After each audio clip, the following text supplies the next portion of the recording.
और यही खुतबा जो रसूलुल्लाह सल्लल्लाहु अलैहि वसल्लम ने फतह के बाद दिया था उसमें इसी बात का इशारा है। रसूलुल्लाह सल्लल्लाहु अलैहि वसल्लम चाहते थे कोई भी मुकाबला न करे, खून रेजी न हो, लेकिन चंद बंदों के नाम लेकर, और मुअर्रिखीन ने उनकी तादाद 12 बताई, बाद ने 10 बताई। अगर लोंडियों को डाल दिया जाए तो वो 12 ही बनती है। रसूलुल्लाह सल्लल्लाहु अलैहि वसल्लम ने 12 अफराद के नाम लेके कहा, इब्ने ख़तल, इकरमा बिन अबी जहल, फलां फलां फलां, अगर खाना काबा के पर्दों के पीछे भी छुप जाएं उनको अमान नहीं, या उनको कत्ल कर दिया जाएगा। वजह क्या है? यहाँ पे वो हुर्मत रसूल का अज़ीमुश्शान फ़िक़ही बाब, जिसको आपके सामने मुतअद्दिद मर्तबा रखा है, कि कई बातें ऐसी हैं कि रसूलुल्लाह ने माफ़ किया है बहुत से लोगों को, लेकिन एक जुर्म इतना संगीन है जिसको अल्लाह ने भी माफ़ नहीं किया और रसूलुल्लाह ने भी माफ़ नहीं किया। वो ये है कि रसूलुल्लाह सल्लल्लाहु अलैहि वसल्लम की माअज़ल्लाह तहकीर, तौहीन, सब्बो शितम और रसूलुल्लाह की हुर्मत के ऊपर हमला किया जाए। ये 12 के 12 वो अफराद थे, 12 के 12, 3 लौंडियाँ और 9 मर्द, बाद में का 5 औरतें और 7 मर्द और 8 मर्द, मुख्तलिफ रवायात। ये वो थे कि जो रसूलुल्लाह सल्लल्लाहु अलैहि वसल्लम को अज़ियत दिया करते थे शेरो शायरी के ज़रिए, सब्बो शितम के ज़रिए, हिज्व के ज़रिए रसूलुल्लाह सल्लल्लाहु अलैहि वसल्लम की शान में तनकीस किया करते थे। तो रसूलुल्लाह ने अल्लाह रब्बुल इज़्ज़त के वही के ताबे होकर इनके कत्ल का हुक्म जारी फरमाया।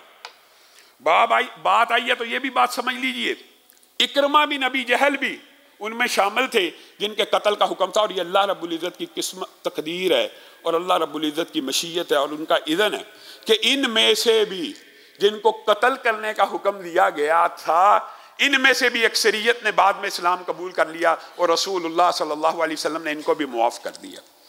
चंद कत्ल भी हुए, बाकियों ने ज़िमनी तौर पे बात आई है तो समझ लीजिए।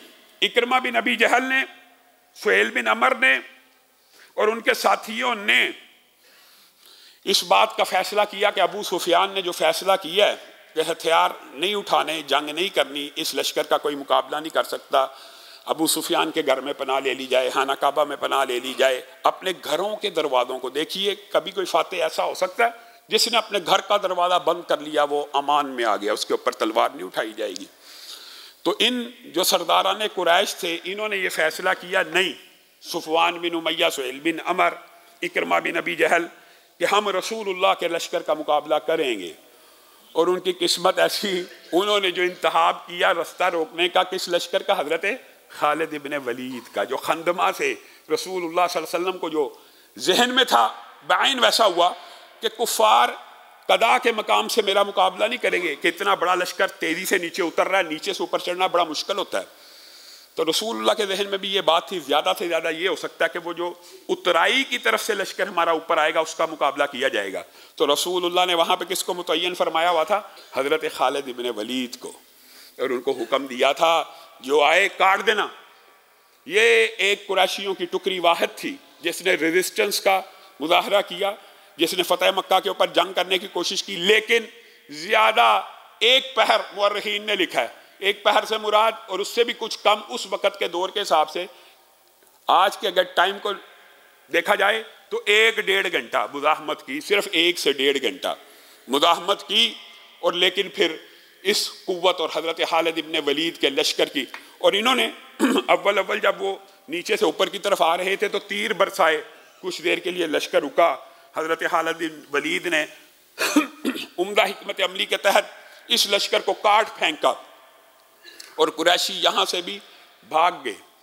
अब यहाँ पे एक बात आई है ज़िमनी तौर पे, मुअर्रिखीन ने चूँकि हमास का जिक्र यहाँ पे किया है, और हमास नामी एक कुरैशी मक्का के अंदर हुआ करता था।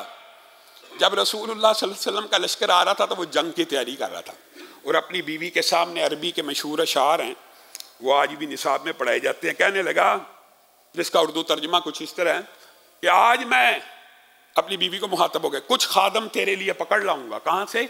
रसूलुल्लाह के लश्कर से जंग करूंगा, चंद को गुलाम बना लाऊंगा और चंद को उठा कर कैदी बना लाऊंगा, इस घर में तेरी खिदमत करेंगे। जब हमास और इकरमा बिन अबी जहल और सुहेल बिन अमर के लश्कर को शिकस्त हुई और भाग के अपने घरों की तरफ और मुख्तलिफ सहराओं की तरफ और दरियाओं और समुद्रों की तरफ भागे, हमास तेजी से अपने घर में दाखिल हुआ तो बीबी कहने लगी, हाँ जी, आपने तो आज खादम लाने थे, आपने तो आज गुलाम लाने थे, आप तो पुश्त फेर के भाग आए हैं। तो अरबी की वो शोरा आफाक नज़म जिसमें जुमजुमा, हम हंदमा, ये सारे के सारे अल्फाज शायरी अरबी में एक ही नज़म में मौजूद है, ये इसी हमास की है। और वो कहने लगा, अगर तू हंदमा का मकाम देख लेती और कलाइयों और खोपड़ियों को उड़ता हुआ देख लेती तो तुम मुझसे ये शिकवा ना करती। बहरहाल ये भी फरार होके आ गया।